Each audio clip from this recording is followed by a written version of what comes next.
Partie 2 de ma réduction mammaire il y a 2 ans et demi. Du coup, on s'en était arrêté par rapport au médecin et que ça s'était très bien passé. Donc, les jours d'avant, toujours un peu de stress, et c'est normal, n'importe qui aurait un peu de stress avant une opération, avant une anesthésie, etc.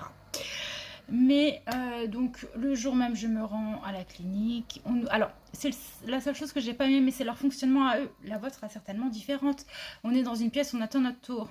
Alors ça, on discute avec les gens à côté, mais en plus la mienne avait du retard de chirurgienne, donc du coup, voilà, j'aurais préféré être dans une petite chambre à la limite. Mais voilà, heureusement qu'on avait notre téléphone. Donc après, on me descend au niveau du bloc, on me dessine.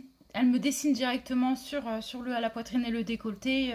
Enfin, elle fait son gribouillage de comment qu'elle va ouvrir, opérer, etc. Donc voilà, bon bah anesthésie, bref. Là, je dormais, donc je pourrais pas vous raconter.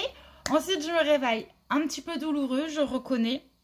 Un peu douloureux, voilà, un peu en stress surtout en fait.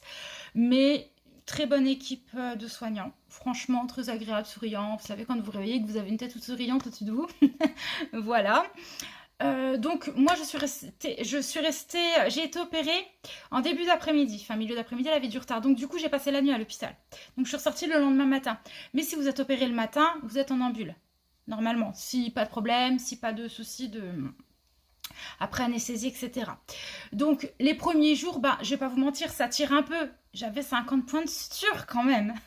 Donc ça tire un peu, surtout quand je marchais pour dormir, c'est compliqué. Moi qui avais l'habitude de dormir sur le ventre ou sur le côté, là où vous dormez sur le dos, c'était compliqué. Très très compliqué. Voilà, mais ça c'était mes habitudes de vie en fait, tout simplement. Les vôtres sont certainement différentes. Donc voilà, après, honnêtement, ce qui a changé chez moi, ça a été déjà la confiance en moi. Après, attention, au début ça fait bizarre. Une fois que vous avez plus vos bandages, etc., est-ce que vous gardez une brassière jour et nuit pendant plusieurs mois, me semble-t-il. J'ai plus tout en tête par contre. Et les pansements, les gros pansements, et j'avais des soins infirmiers tous les 2 jours. Infirmière.